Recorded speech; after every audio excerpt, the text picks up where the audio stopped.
Olá pessoal, sou o Thiago Pittini, drapple.com.br e bem-vindo ao Dr. Apple News dessa semana. Eu acho que é o quarto ou quinto, se eu não me engano, né? Não importa, vamos direto para as notícias que é o que importa aqui. Vamos para a vaca fria, né? Então vamos lá. A primeira notícia que eu quero destacar para vocês hoje é a respeito de um review do MacBook Pro de 2019. Esse MacBook que foi reformulado, a gente falou sobre ele na semana passada, né? Muita gente me perguntou a respeito dele e comentando que ele é fraquinho, é 1.4 GHz e tal, como é que funciona? Será que ele vai me atender? Olha, ele é 1.4 GHz, só que ele é quad-core. São 4 núcleos trabalhando nessa mesma frequência. E eles trabalham aí em sintonia um com o outro. E existe um turbo boost de até 3.9 GHz. Então, on demand, sob demanda, na hora que você inicia um programa, manda renderizar alguma coisa, liga a máquina, ele dá o pico de 3.9, depois ele retorna a 1.4. Qual que é a vantagem disso? A vantagem é que você trabalhando com uma frequência menor, você evita de esquentar muito a máquina, consome menos energia, então a bateria vai durar mais, a máquina vai trabalhar mais arrefecida, com mais tranquilidade, né? Então é um caminho interessante que as desenvolvedoras de processador estão fazendo, de separar em núcleos para justamente trabalhar dessa forma, tá? Então, realmente é uma máquina muito potente. E a gente percebe num gráfico que tem aqui embaixo desse review a comparação do desempenho, da performance, né, que a gente chama de Geekbench, das máquinas que são single core em azul para as máquinas que são multicore em rosa. Então, você percebe que a diferença é brutal, né? Então, realmente é uma máquina muito potente. A próxima notícia é ao contrário do MacBook Pro, é o MacBook Air de 2019, que descobriram que a velocidade de leitura e gravação do de 2019 é um pouco inferior ao de 2018. Então, é uma máquina mais nova com desempenho um pouco inferior, tá? Mas isso não é muito preocupante, ok? O MacBook Air é uma máquina para um uso normal e essa diferença não vai fazer tanta diferença aí no seu dia a dia, tá? Talvez até isso explique a queda de preço que a gente comentou na semana passada, né? Talvez um SSD um pouco mais barato, barateie o custo, enfim, não sei se é esse o caminho, mas existe um outro fator que deve ser analisado em SSD, e não só a leitura e gravação, que é a velocidade de acesso do SSD. Então isso também interfere muito na velocidade e no desempenho do equipamento, tá? Então só analisar a leitura e gravação não está completa aí essa análise, essa comparação aí do SSD, tá? Então, no MacBook Air, mesmo ele sendo um pouquinho mais lento o SSD, ainda assim é muito rápido, tá? Eu garanto, pode experimentar a máquina que vocês vão gostar, tá bom? A próxima notícia é a respeito do iPhone 11, né? Então, o iPhone que está para ser lançado aí, vamos ver o que vai acontecer. Esse rapaz aqui, o Benjamin Goldman, ele publicou um vídeo com essa dummy unit que a gente chama, né? Ou protótipo. Deixa eu tirar o áudio daqui. Aí. Então, ele está em mãos aí com um protótipo. A gente não sabe se isso é fake ou não. Mas enfim, existe um protótipo na mão dele aí e aparentemente tem um Apple Watch colado na traseira do iPhone, né? Vamos ver se realmente vai continuar, se vai ser mesmo esse layout. Os rumores estão bem fortes, eu acho que vai acabar sendo mesmo. Mas o pessoal já está tirando sarro dizendo que é um Apple Watch na traseira do iPhone. Mas beleza, vamos para frente. Próxima notícia, a Apple descontinuou lá na Índia o iPhone SE, o 6 Plus e o 6S Plus. É o fim do SE praticamente mesmo, né? Essa notícia acontecendo na Índia vai acabar vindo para os outros países também. Eu não sei se a Apple vai lançar algum iPhone com uma tela pequena, porque tem muitos usuários que gostavam do SE justamente por ele ser menor. Cabe mais no bolso, o dedo consegue passar pela tela toda, você não precisa ficar. Enfim, você alcança as coisas todas, né? Então existe um público que ainda gosta, mas a gente percebe que o mercado está indo para os iPhones de grandes formatos, né? Está sempre aumentando, aumentando, aumentando. Vamos ver até que ponto vai chegar e o que vão fazer esses consumidores que gostam do iPhone menor. Vamos ver o que vai acontecer, tá? A próxima notícia que eu separei para vocês aqui é a respeito de uma pesquisa que foi feita lá nos Estados Unidos com 38 mil pessoas e perguntaram para ela se ela trocaria o iPhone dela por um outro equipamento, um outro telefone de outra marca. E 73% das pessoas disseram que não, mas esse número já foi bom, já foi 92%. Né? Então a fidelidade das pessoas com o iPhone especificamente caiu de 92% para 73%. Ainda é muito alto, mas a queda é considerável, né? Então a gente tem que prestar atenção aí no que está acontecendo. Inclusive o autor aqui, que é o Rajesh Pandey, ele colocou a opinião dele dizendo que a Apple não tem inovado nos iPhones, continua há muito tempo do mesmo jeito e ela está só indo atrás da concorrência e tal. Eu acho interessante, realmente é uma visão crítica que a gente tem que ter, porque eu também sinto que é necessário alguma coisa mais chamativa, mais nova, mas essa questão de ir atrás da concorrência, existe um outro fator também.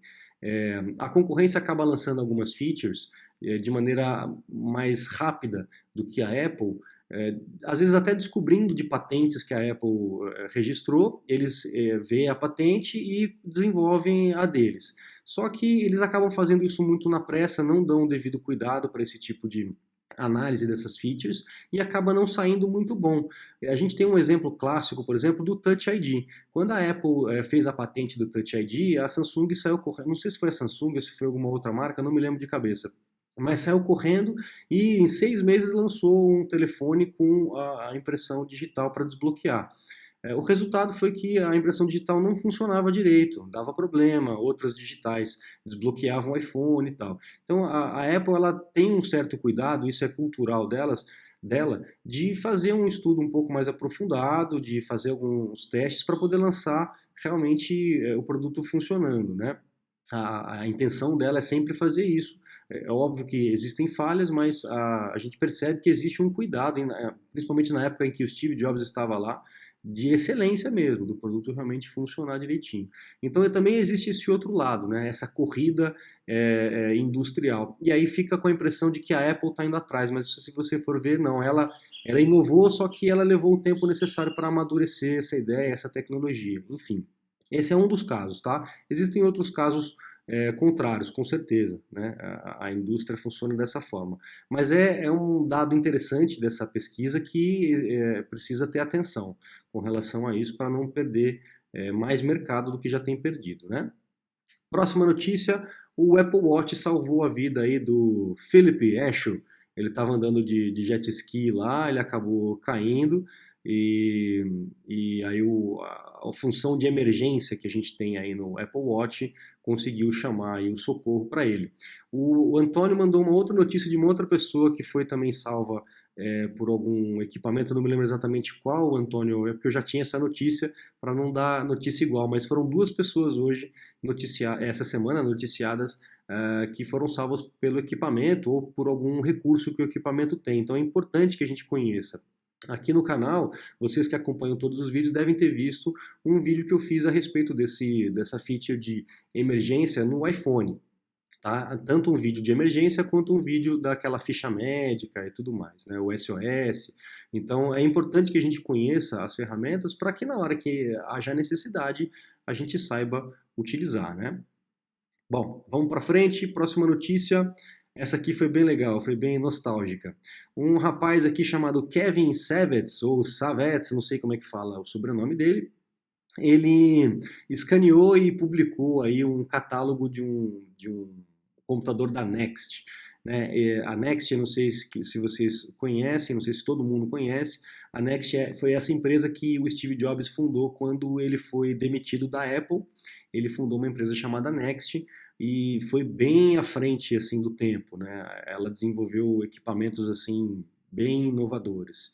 E ele publicou esse catálogo, né, do produto. Então, olha só o monitor como é que era diferentão naquela época. Isso foi em 89, tá, gente? Muito tempo atrás. O próprio computador, né, é uma tela e a CPU é um cubo. Você lembra do G4 Cube, né? Parecia uma torradeira. Eu tenho até aqui aqui, ó, vamos entrar na página dele. Aqui, ó. Ah lá, o catálogo. Então aqui a gente tem o catálogo do produto em si e também do sistema operacional que vinha na época, tá? Que deve ser o macOS 8, se eu não me engano, deve ser o macOS 8 ou 7. Não me lembro agora de cabeça, tá? Mas olha só como o Windows 95 era parecido, né?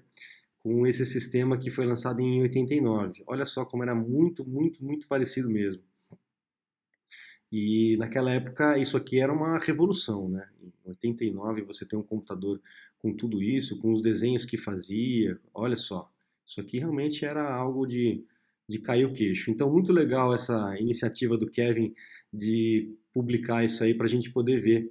Eu lembro de ter acompanhado, não na época que eu era mais criança, exatamente em 89, mas eu lembro depois de ter consumido esse material, achei muito legal. Para vocês terem uma ideia como era esse computador, era uma caixa, era um cubo, né? Todos os computadores eram beges e eram uma torre, né? Como tem ainda hoje em dia. E a Next resolveu fazê-la em preto, que já também foi algo diferente da época, e no formato de cubo, que depois a gente teve o G4 Cube aí, que quem conhece a história da Apple sabe, né? A torradeira. Bom, vamos para a próxima, sair da nostalgia, vamos para a próxima notícia, que é uma falha que o iOS 13, o beta do iOS 13 tem de mostrar, expor as suas senhas, lá daquele recurso de senhas e contas que eu contei, que eu mostrei para vocês na videoaula anterior, tá?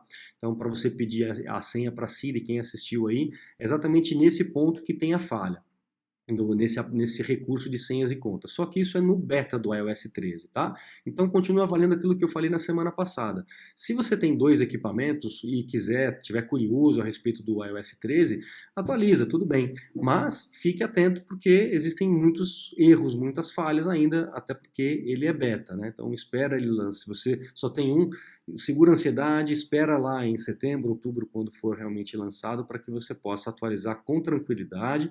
E às vezes até é necessário esperar uma próxima atualização, porque a hora que lança para todo mundo surge uma porção de errinhos, de bugs, e a Apple logo na sequência já manda uma outra atualização para corrigir isso, tá?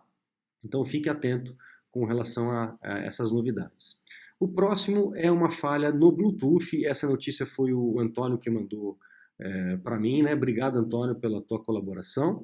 É uma falha no Bluetooth que permite que os dispositivos sejam encontrados, sejam rastreados, tá? Por quê? Porque existe uma tecnologia chamada BLE, ou Bluetooth Low Energy. O Bluetooth dos equipamentos da Apple e de outros produtos também, não é só a Apple que usa esse tipo de recurso, eles têm essa ferramenta de manter a conectividade entre os equipamentos, só que numa baixa frequência, utilizando pouca energia. O que acontece? O tempo em que permanece o mesmo código de conversa entre os dispositivos é muito grande. Então, essa é a grande falha desse código não ser trocado. Ele é trocado de tempo em tempo, mas o vão que fica entre uma troca e outra ainda é muito grande. Então, essa é a falha que permite que o equipamento seja rastreado. Então, é só uma questão de atualizar esse protocolo e trocar o código de segurança, o código de comunicação mais rápido, né? Então eu acredito que vai ser algo fácil de resolver. Existem outros dispositivos, a pulseira Fitbit ou aparelhos que utilizam o Windows 10 que usam desse mesmo recurso. Então fique atento aí, mas se você está só na tua casa aí, não trabalha na NASA, nada desse tipo, não tem tanto problema assim, pode ficar tranquilo, tá? Pelo menos por enquanto. E a última notícia que o Antônio também mandou para mim foi um rumor, e esse rumor já é um rumor também que já faz algum tempo, né? Da Apple voltar a utilizar o logotipo que ela tinha em 1977, que era esse logotipo colorido. Essa alusão do logo colorido não tem nada a ver com parada gay, nada disso. Esse logo colorido representava o sistema operacional em cores naquela época, em 1977. Então, tem muita gente que acaba confundindo, até pelo Tim Cook ter assumido a homossexualidade, mas não tem nada a ver uma coisa com a outra. É uma questão realmente histórica da Apple. A gente percebe que os logotipos eles foram sendo atualizados de acordo com as evoluções de design do sistema operacional e dos produtos, né? Então, por exemplo, em 2012, que foi aquela onda Aqua, né? a gente tinha o macOS Tiger, né, que era tudo Aqua, os botões azuisinhos em 3D, parecia uma balinha de goma. Então o logotipo seguiu esse mesmo padrão. Em 2007 a gente entrou já com alumínio, com titânio, com aqueles materiais tipo aço escovado e tal, e aí o logotipo mudou, né? Então acontece mesmo com o tempo. Houve um evento de comemoração do Apple Park lá, onde eles enfeitaram a Apple toda de maneira retrô, inclusive tinha alguns boxes lá onde as pessoas podiam utilizar os equipamentos antigos, todos eles em perfeitas condições e de funcionamento e tal, muito legal. Uma festa para rememorar aí os passos que a Apple já deu. E aí surge esse rumor aí da Apple voltar a adotar o logotipo colorido. Vamos ver. Eu gosto dele, eu acho o logotipo acho bacana. Lembra uma época interessante. Legal? Bom, gente, esse foi o Dr. Apple News dessa semana. Espero que você tenha gostado.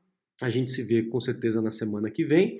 E, obviamente, como sempre, precisando aí de algum suporte, de cursos completos, acesse o site drapple.com.br, que tem tudo lá, os cursos, os meus contatos, e a gente vai se falando, beleza? Muito obrigado, um grande abraço e até a próxima. Tchau, tchau.